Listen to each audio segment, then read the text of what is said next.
you have worked on so many albums and worked with so many artists, and you are inspired by artists in your music. And tell us more about people who have inspired you, musicians, artists, genres.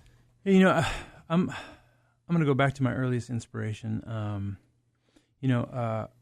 didn't grow up in the church, but I did grow up on the road with my mom's bar band. And so what that looked like is we would we'd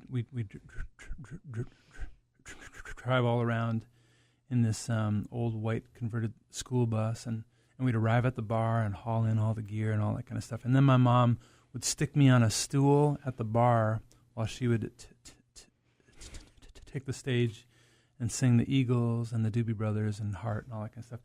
She'd stick me on a stool at the bar so she could keep an eye on me while she was working, you know.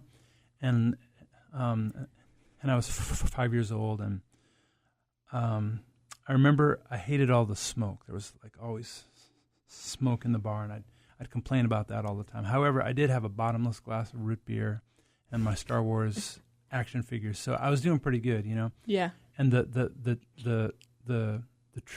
truck drivers at the bar, I think they loved having a little boy around, and they'd talk Star Wars with me and teach me how to play pool and all that kind of stuff. I think a lot of those things might be illegal in 2018, but I guess it was okay back then, you know. And it was a great way to grow up. So I didn't grow up in the church, but I did grow up around a lot of music. So I suppose it's no surprise then that the first time that I recognized that God was speaking to me, it was through a song by my favorite artists, Simon and Garfunkel, and their song "Bridge Over Troubled Water." And I was growing up in a home that was in the midst of a very ugly divorce, and I was living at my grandparents' house. I didn't have my own room, so I was sleeping on the couch. My grandpa was an alcoholic, and there was a lot of chaos in my life. And into that chaos, I remember I was in the backseat of my grandpa's car, and we were doing an errand. We were actually at the liquor store, and I heard this song come on the radio, "Bridge Over Troubled Water," and something in my heart went, "Psst, hey, I want you to know that this is how I feel about you." And when you're weary, when you're feeling small, when tears are in your eyes, I will dry them all like a bridge over troubled water. I will lay me down for you. And I believed it.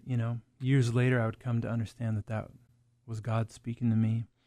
And one of the things I'm grateful for about that story is that there wasn't anybody in my life suggesting that I might interpret songs spiritually or talking to me about God. So I don't think that was an idea planted in my mind somewhere. I think it was a genuine encounter with the Holy Spirit, and it also stands as a reminder in my life, that God is able to make Himself known and heard with or without our help or permission.